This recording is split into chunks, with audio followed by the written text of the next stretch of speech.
Learn the most advanced recruiting techniques. Land the most desirable talent. Launch your company towards massive success. This is the Higher Power Radio Show with Rick Girard. The one change you must make for 2019. Today we're talking about overcoming hiring failures. Spoiler alert, it's your interview process. 1950 called and they want their process back. Excellent. Today's quote: I can't change the direction of the wind, but I can adjust my sails and always reach my destination. Any idea who said that, Brenan? That would be Jimmy Dean, the Sausage King. Not to be confused with James Dean. I don't think he had any quotes. I'm Rick Girard. Welcome to the Higher Power Radio Show. Our mission is to provide tactical, proven solutions to solve your company's toughest hiring challenges.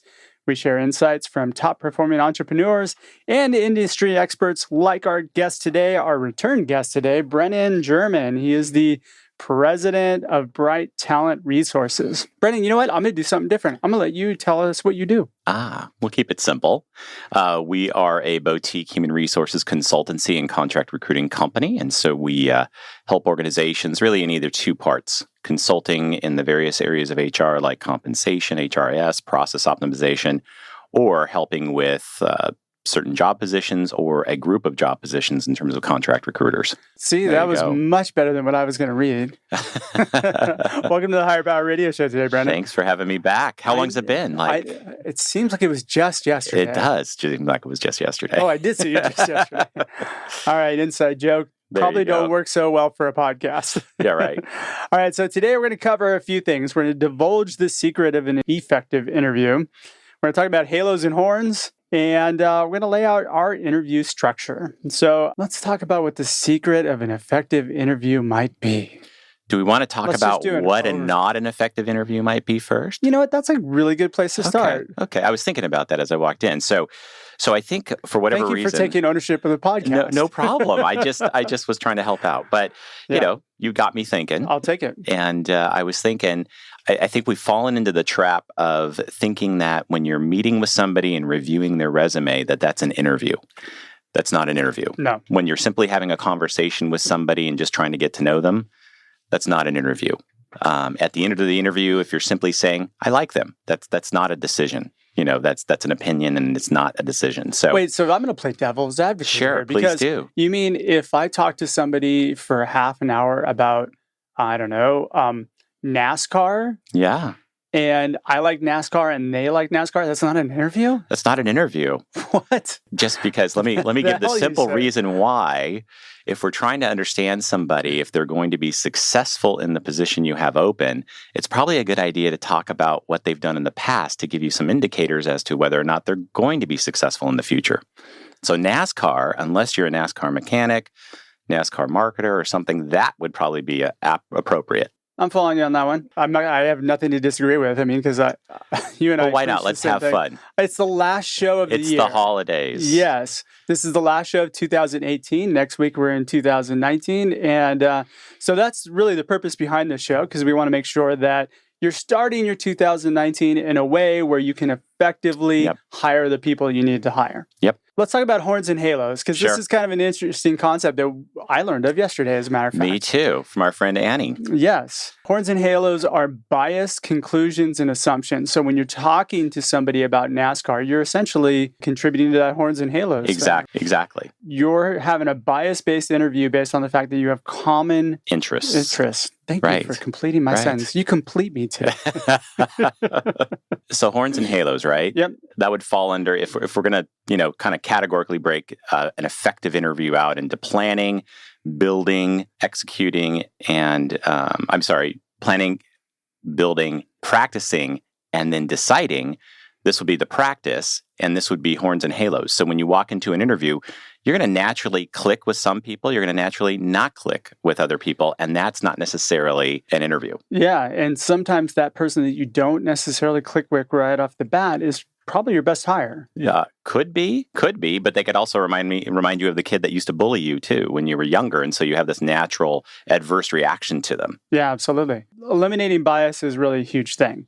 We have biases when we go into an interview. Yep. Probably the first 15 seconds, you can judge somebody pretty quickly. Very quickly. And there's a big push and a big movement to kind of eliminate bias and And there's also unconscious bias. We've done shows on that. The fact is, you're going to have bias. You just have to recognize that you have it and ignore it for at least the first 15 minutes. Yeah, 15 minutes is a good mark to at least just give everybody an objective look when you walk in, regardless of how you feel about their appearance, regardless of how you feel about their style. Really, it's important for you to step back. And the interview is as much you evaluating them as them evaluating you. And so for you as the interviewer, you have to be self-aware of what you are projecting to them. So it's highly likely if you're having an adverse reaction, you're probably having a facial expression that's matching, right? That reaction internally. Yeah, there's not a lot of good poker players out there. Exactly. So you've got to be self-aware. And so the way to be self-aware is to use that as a guiding principle of, I'm not going to make an opinion for 15 minutes. I'm just going to come into this objectively, regardless of who they are, and I'm just going to let them be who they are. And then after 15 minutes, maybe start formulating an opinion. And you have to keep in mind the purpose of an interview is to get to the truth. Correct. The truth of who this person is. It's not to see if you like them. It's to really get to know whether or not their core values align with your company's core values. Because ultimately, you're interviewing for the company, not for yourself. Yeah. So you want to talk about what to change then going into the new year, like start changing now? Well, so let's talk. Okay, so we talked about bias, conclusions, and assumptions. Sure. Let's absolutely. Because I think a lot of people jump to conclusions. I mean, that's part of bias, of course. Right. Or they make assumptions based on, this is more importantly where I see a lot of people fail, is they'll ask a really shallow question, get a shallow answer, and then they make an assumption based on how they feel about that person rather than digging deeper. Right. That's something that needs to be consciously thought of and work through. The fact of the matter is, always ask why. Well, yeah. Now you're talking about probing, right? So if you're talking. You and I are in alignment that we use a structured interview. We have a structured questionnaire. We use that interview or that methodology for everybody. So then, when we are able to actually start evaluating candidates, we actually get stack rank and we have a comparative results right in front of us. We know who's the better candidate versus the other. Yeah, because they've all gone through the same exact process. Absolutely. Yeah. Absolutely. So all managers should be doing that. All managers, all people in the hiring process, though, too. Absolutely. But let's just talk about manager, because the process is much larger, and we've only got to 15 minutes now. So, but it's starting with building the process, but let's build it for the manager, the person actually making the decision. In most of the organizations that I work with, the manager is a piece of it, but it's usually the team that's in it too. So I think what's really important is that there's, like you said, a process and there's consistency. Correct. As far as everybody is responsible for their little piece. And then you come together and you compare notes. Right. But it starts with the manager. The manager has to project. They have to articulate what they want to the team so the team knows what they're evaluating for as well. Not just simply, I like the person, or I think they're just a fit based upon no structured questions or traits or behaviors that they're assessing against. The manager has to dictate that, and then the team will evaluate against that benchmark. So I make that easy. And the reason why I make it easy is because I judge against core company values. Okay. That's the benchmark. It's a great place to start. That's where we run most of our interviews, is the alignment with core company values. The technical piece and some of those other pieces are like separate of that. Yeah. But you're making most of your decision based on whether or not somebody brings to the table. So we can say those values equate to behaviors or traits, right? Yeah. So that's how people behave. Evidence. Right. The skills piece is probably 20% of someone's success. They have to have the skills to do the job, but how they do it is 80% of who they are. And that's where you're trying to map or align those behaviors and traits to the values of the company. So that's exactly what we were saying before. Am I pointing? I shouldn't point. I know. I'll use the credit card. I feel like I'm back in parochial school. Sorry. I'll use my credit card. I just had like an Our Lady of Malibu flashback. Obviously, I get very passionate. I'm sorry. Bless you, son. I am kidding. Thank God there wasn't a ruler in your hand. I love this stuff, and I get very passionate about it. So I'll use my open-handed, open hands speaking technique. It's very tough in a radio booth to be this candid, or this open. With my hands. Thank God there's at least a desk here that's more than a foot. Separating us, because I'd totally be in your space right now. We'd be hugging. So as we digress, we're talking about behaviors. You need to identify the behaviors that align with the values, that maybe even align with your team, right? And so identify those behaviors and then build the questions around those behaviors so that you can actually evaluate whether or not somebody is a fit for that culture, for those values, for your team. And those questions are very important. Then we get to your probing questions, because you never just want to start with, tell me about a time when, and then they give you an answer, then you want to say, why? Why did you do it that way? Or how did you do it that way? Well, yeah, that's and that is the beauty of a behavioral interview. My behavioral interviews are judging against culture. And I build in, I don't want to get into the structure yet. If you're just joining us on the live stream or the podcast, you're listening to the Higher Power Radio Show. I'm Rick Girard, and we're talking to Brenan German. He's the president of Bright Talent Resources. Let's delve into that. Let's delve into our system. So, Brenan, you have a format that you use. You use a scorecard, which, I think is kind of, Well, you have your opinion. But I know we both have our opinion. And what do we say? They all stink? Is that how it's the old term used to be in elementary school? But okay, so let's run through your format. Sure. Hey, it's really straightforward. I'm not really a super mathematical, not trained in any type of organizational behavior in the sense of orchestrating some complicated formula how to evaluate somebody. I keep it really simple. So when we talk about developing questions aligned to company values, right, we're talking about traits and behaviors that we're seeking for these candidates so they'll be successful in our business. And so what I do is I would develop questions, or what I help our managers do, build questions around those traits. And essentially, you're building a structured questionnaire that the interviewer needs to follow. And each question, right, is numerically numbered, just like as you're going down any type of test, right? And so before you ask the question, you want to know what you want to hear, right? You have to have a listen for in terms of asking the question and knowing whether or not they kind of hit that trait or behavior of what you're listening for. Sure. And if they meet that, then you want to give it a simple score of yes or no. And so at the end, you do that for every single question. At the end of the questionnaire, you simply tally it up like a test. And if they're at 68% or better, then it's probably likely they're a strong fit. They'll require further evaluation, but they're probably a strong fit as it relates to the cultural side of what you're trying to evaluate them against. All right. So if you're not a mathematician, how do you figure out the 68% as a number? So I have been blessed with starting my career with the Gallup organization. So I'm not going to take credit for any of this. Gallup trained me in behavioral interviewing and behavioral assessments. I've developed my own principles based upon that. And that was a simple principle learned from Gallup, that if you have this scoring methodology, it helps you evaluate yes or no. Is this person a fit or not? Because if they're a 50%, that's not a fit for your culture, right? Agreed. So that's why I say 68%, there's plus or minus a couple percentage points, right? But we should be clear. A lot of companies are hiring most likely 50 percentile. Well, if they're using decisions such as I like them.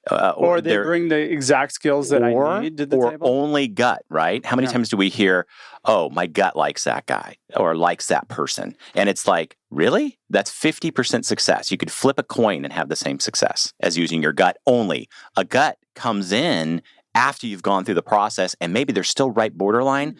Then you can use your gut like, that person's worth it, or my gut's telling me they're just not a fit, even though they might be looking like they could be. That's when gut comes in. Well, often too, companies ignore the fact that their gut's telling them no, but they hire anyway because the person brings the skills to the table that they need to get the work done. How many people have we known that are highly skilled, but they left dead bodies in the wake of everything they've done, right? and they're always a problematic employee, So we've all had those experiences. So if you want that, go for it, right? And here's the other what happens. And this is such a candidate market right now. I know managers are hiring at less than 50% because they're so desperate just to have somebody in the seat, right? Yeah, exactly. Which is also that's a scary place to be. It's a very scary place to be, and I would recommend you not be there at all costs because it'll cost you too much. Outline for me the 4 pieces of your formula. All right, so starts with build. Right. Okay. So to build, you got to identify what are the competency or the traits and behaviors I want to evaluate against. And if you don't know how to start, if you don't know what that is for your company or for your team, go to your top performers and ask them. They'll know what makes them different. They'll know what behaviors and traits they have that make them successful. Okay. Start there. Then, that was plan. Then you go to build, then you build the questionnaire, right? So plan to build, then you start building the questionnaires around, or the questions around those traits and behaviors. Okay. Then you move on to decision. So this is where you and I have a little difference of opinion. Decision is that scoring methodology you and I just talked about. And then fourth and lastly is you practice. You're not going to get good at this unless you actually practice it, and you have to build it and trust it. And I'm sure sometimes you're going to get it, sometimes you're not, but the only way that you're going to perfect this, it's more art than science, and the way you're going to perfect this is actually practicing it. So trust it and practice it and keep practicing it. And I think you'll find immense success. Your success rate will go from 50% accuracy or less to 80%. You'll never be perfect. Humans are unpredictable, but you'll get up to 80% success. Just having a hiring structure in place that's consistent across the board is going to elevate your level, 100%. Your ability to hire somebody effectively anyway. 100%. Even That's a 100%. You will improve it 100%. Even a bad process is better than a no process at all. Too often the process is, come on in, I'll meet you coffee over at Starbucks, and we'll chit chat. Yeah, no, awful. Yeah. That might be good just to see, if this person have any skills. That's a great, actually, let me clarify. That's a great way to assess somebody's skills. Talk to them about, talk shop, talk skills. You could get their skills there. You won't know the other stuff unless you go through the structured process. Yeah, you won't know whether or not they're going to be a fit for your organization. Right. And the soft skills are the things that most people get fired for.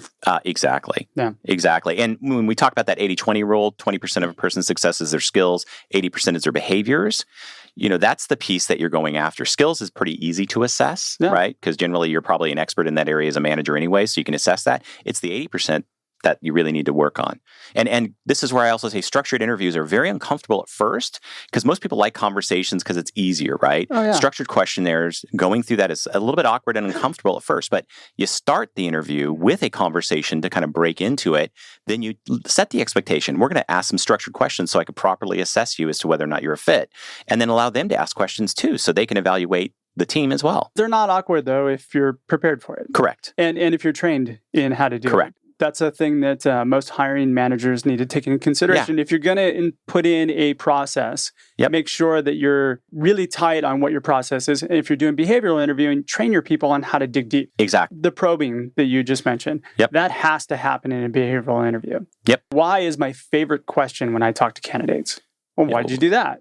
Yeah. So what made you think of it that way? Yep. Who, what, where, and why are like your go-tos. And just keep digging under the hood. I look at it like, you got a problem with your engine, find out what's going on. It should be friendly and affirming. You don't want to say, that's stupid. Why'd you do that? Right? So be careful. Be nice. No, that's a turnoff. We're attracting people in. We're not qualifying them out, right? So here's, I think, the biggest component as to why this continues to be an issue is it's the catch-22 that most managers are in. I'm too busy because I don't have the staff. Right. So therefore, I don't have the staff because I'm too busy to interview and find people and take the time to properly interview. So for 2019, don't make that an excuse anymore. If you want to be an effective leader, you have to be an effective hirer. You have to make the time. Well, you save more time when you interview less people the right way. And money. Yeah. Tons of money. Absolutely. Right?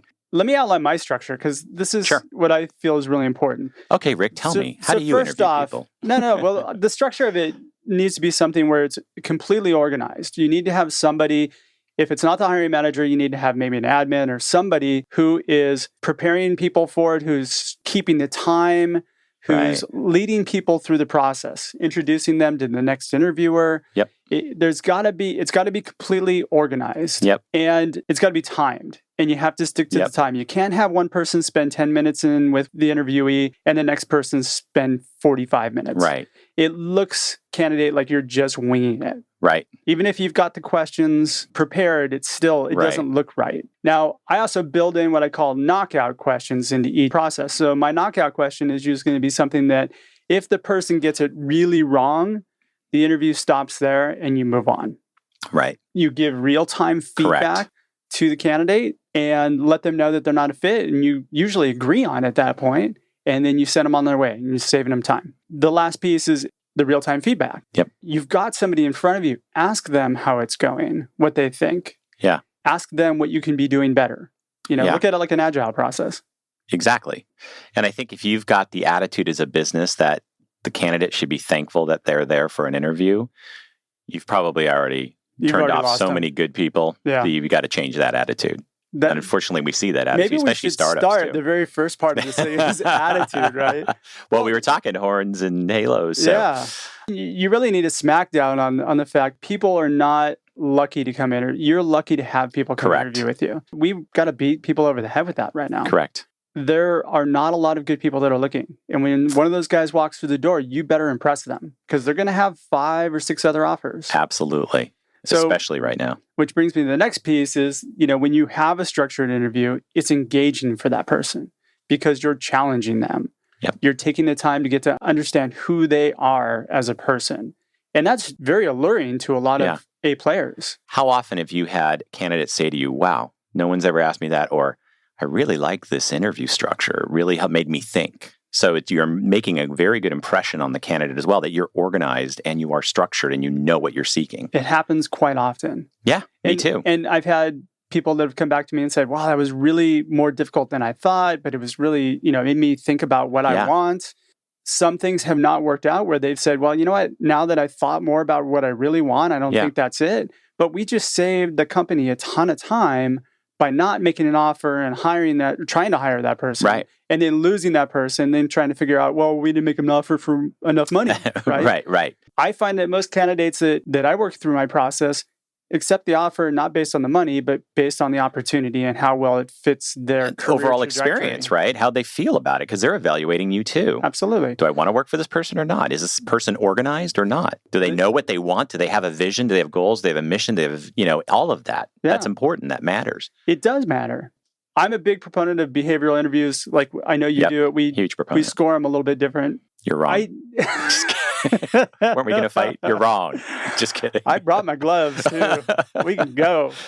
No, I'm a big proponent of the fact that, I usually provide 3 or 4 questions based on my experience. I interviewed at Amazon years ago, and I thought it was a really insightful, challenging interview, but they dug so deep and I was really impressed by it. I kind of took that to heart and I started implementing that with a lot of our clients. Just that idea. And it's worked out really, really well. I mean, our percentage rate of higher acceptance has gone through the roof.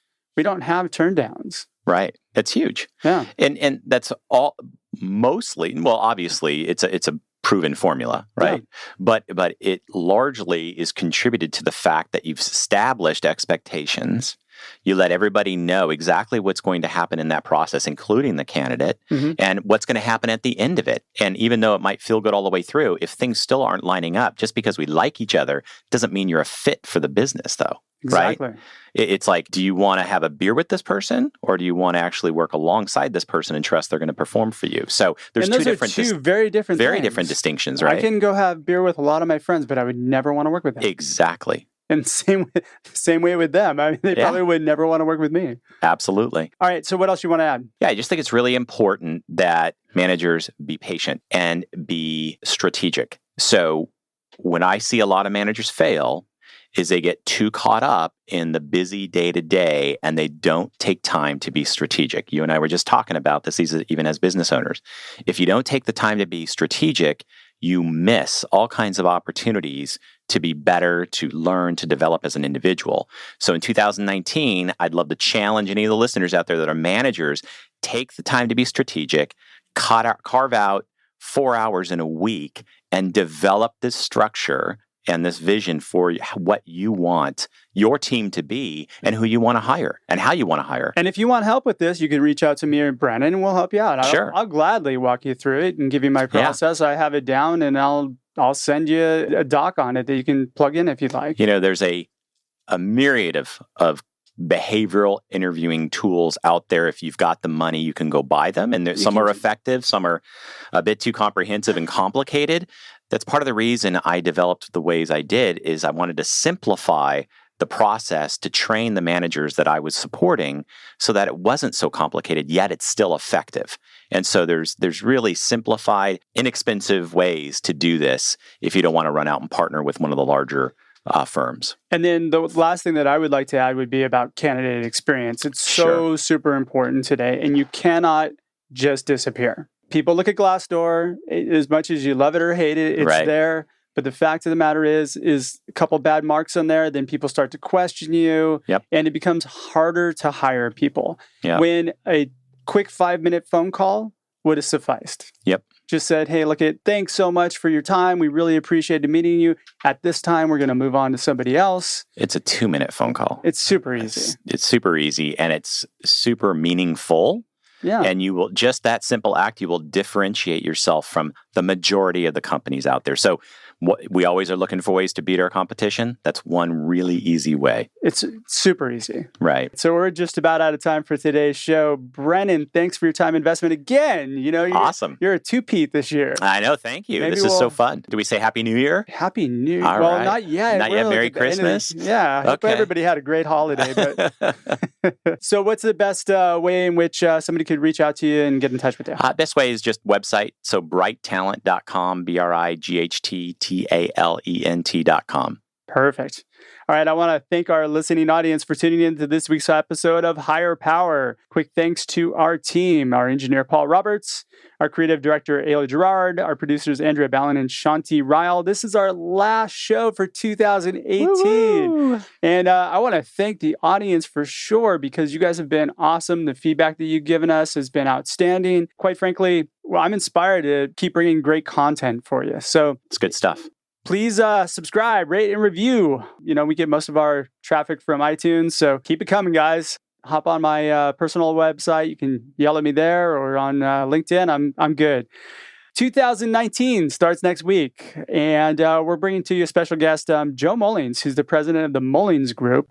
I'm your host, Rick Gerard, and you have been listening to the Higher Power Radio Show. Aloha. Thank you for listening to Higher Power with Rick Gerard on OC Talk Radio.